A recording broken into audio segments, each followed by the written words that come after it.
नमस्कार, आप सब देख रहे हैं इंडिजीनस।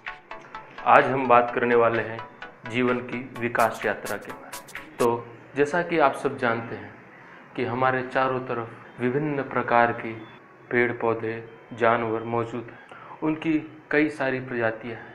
वो एक दूसरे से कितने अलग हैं। आप खुद को देखिए, पेड़ पौधों को देखिए, कीड़े मकोड़ों को देखिए, पक्षियों को देखिए। हम सब में कितनी विविधता है। हम सब एक दूसरे से कितने अलग हैं, पर फिर भी हम सब में एक समानता है कि हम सब जीवित हैं। आखिर जीवित और निर्जीव में क्या अंतर है? आज तक हम इस प्रश्न को समझने के प्रयास कर रहे हैं, परंतु अभी तक इसका उत्तर नहीं मिल पाया है। ऐसा ही एक प्रश्न था कि आखिर जीवन कहाँ से आया। जैसा कि आप सब जानते ही हैं कि आपने कई किस्से कहानियों में सुना होगा कि मानव आदम की संतान है, पर असल में सच्चाई क्या है? आदम कहाँ से आए? यह भी तो एक प्रश्न उठता है। तो ये जवाब हमें संतोष नहीं देता है।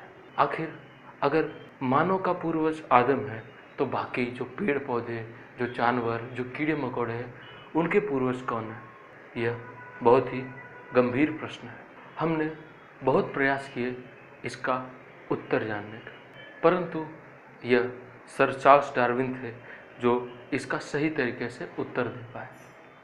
असल में उन्होंने बहुत सारे जीवों को ध्यान से देखा और सभी जीवों में कुछ समानता खोजने की प्रयास की। उन्होंने यह पाया कि जीव असल में अपने आसपास के वातावरण के मुताबिक स्वयं को ढाल लेते हैं। जैसे कि एक जो भौरा होता है वे खुद को फूलों का रस पीने लायक विकसित कर लेता है। जिस प्रकार जो है पौधे हमेशा प्रकाश की ओर बढ़ते हैं, तो जिस प्रकार से हमारे आसपास का वातावरण बदलता जाता है, उस प्रकार से जीवन विकसित होता जाता है, उसमें विविधता आने लगती है।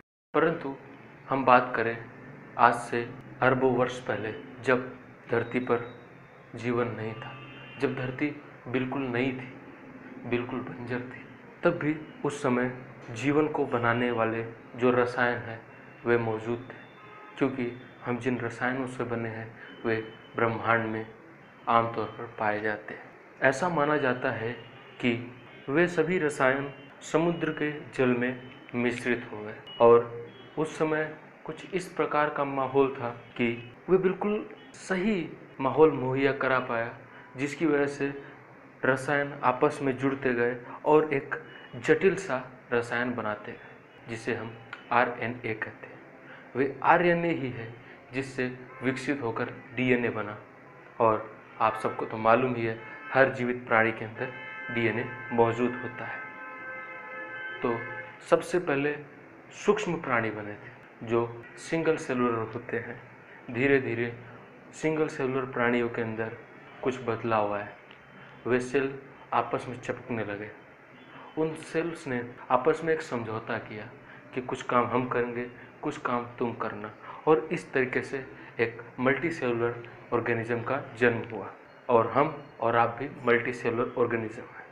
हमारे अंदर के जो सेल्स हैं उन सब की अपनी इंडिविजुअल आइडेंटिटी है, पर वे अपनी इंडिविजुअल आइडेंटिटी को भूल करके एक ग्रुप में काम करते हैं। वे एक ग्रुप में काम करते वक्त इस बात का ध्यान रखते हैं कि वे अपने कर्तव्य को सही तरीके से निभाएं। जैसे कि हमारे जो पेट के अंदर मौजूद सेल्स हैं उनका काम है सिर्फ खाना पचाना।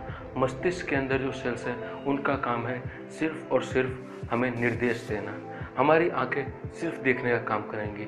हमारी स्किन जो है वे हमें बाहर के वातावरण से बचाव प्राप्त कराएगी। तो इस तरीके से सभी सेल्स ने आपस में समझौता किया और फिर धीरे धीरे मल्टी सेलुलर ऑर्गेनिजम्स का विकास हुआ।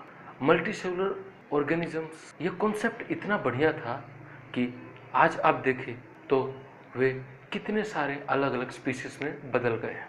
आज के लिए इतना ही। आगे सीरीज में हम चर्चा करते रहेंगे। शुक्रिया।